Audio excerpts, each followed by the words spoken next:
ఓం నమో భగవతే వాసుదేవాయ. హాయ్ అండి, అందరికీ నమస్కారం. ఈరోజు అధిక మాసంలో వచ్చే ఏకాదశి. ఇది 3 సంవత్సరాలకు ఒక్కసారి వస్తుంది.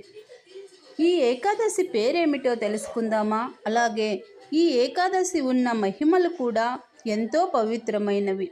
పూర్తిగా ఈ చిన్న వీడియోలో తెలుసుకుందాము. అందరూ లైక్ చేయండి, ప్లీజ్ సబ్స్క్రైబ్ చేసి ఇంకొంతమందికి షేర్ చేస్తే మాలాంటి వాళ్ళకు ఎంతో ఉపయోగపడుతుంది. మీరు నాకు ఎంతో సహాయం చేసినట్లు అవుతుంది. ఇటువంటి వీడియోలు ఇంకెన్నో వస్తాయండి, ప్లీజ్.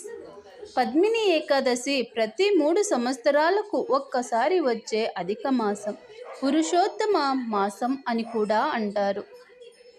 శుక్లపక్షంలో వస్తుంది. దీనిని కమల ఏకాదశి లేదా పురుషోత్తమ ఏకాదశి అని కూడా పిలుస్తారు. సాధారణంగా సంవత్సరంలో 24 ఏకాదశులు వస్తాయి. కానీ అధిక మాసం కాలచక్ర ప్రకారం అధిక మాసాల్లో వచ్చినప్పుడు మాత్రమే ఈ పద్మిని ఏకాదశి వస్తుంది. అందువల్ల ఇది చాలా అరుదైన మరియు అత్యంత పవిత్రమైన ఏకాదశి అంటారు మన పెద్దలు. పద్మిని ఏకాదశి ప్రాముఖ్యతలేమిటో తెలుసుకుందాము. శ్రీ మహావిష్ణువు అనుగ్రహం తప్పక ఉంటుంది ఈ ఏకాదశి రోజున. లోకరక్షకుడైన శ్రీ మహావిష్ణువునకు మరియు లక్ష్మీదేవికి అత్యంత ప్రీతికరమైనది. అధిక మాసానికి అధిపతి పురుషోత్తముడు విష్ణువు కావడముతో ఈరోజు చేసే పూజకు 100 రెట్లు ఎక్కువ ఫలితం దక్కుతుందని మన పెద్దలు చెప్పారు. పాప విముక్తి కూడా కలుగుతుంది. ఈరోజు భక్తి శ్రద్ధలతో ఉపవాసం ఉంటే తెలిసి తెలియక చేసిన సమస్త పాపాలు తొలగిపోతాయని స్కంద పురాణంలో శ్రీకృష్ణుడు ధర్మరాజుకు వివరించారని చెబుతారు. కోరికల నెరవేర్చు ఏకాదశి కూడా ఇదేనండి. సమస్త కోరికలను నెరవేరుస్తుంది. వివాహం కాని యువతులు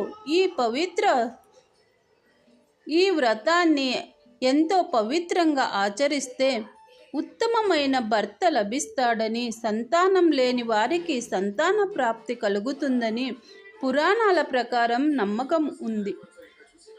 పూజా విధానం ఎలా చేయాలి? ఉదయపు స్నానం. ఏకాదశి రోజున బ్రహ్మ ముహూర్తంలోనే సూర్యోదయానికి ముందే నిద్రలేచి తల స్నానం చేయాలి.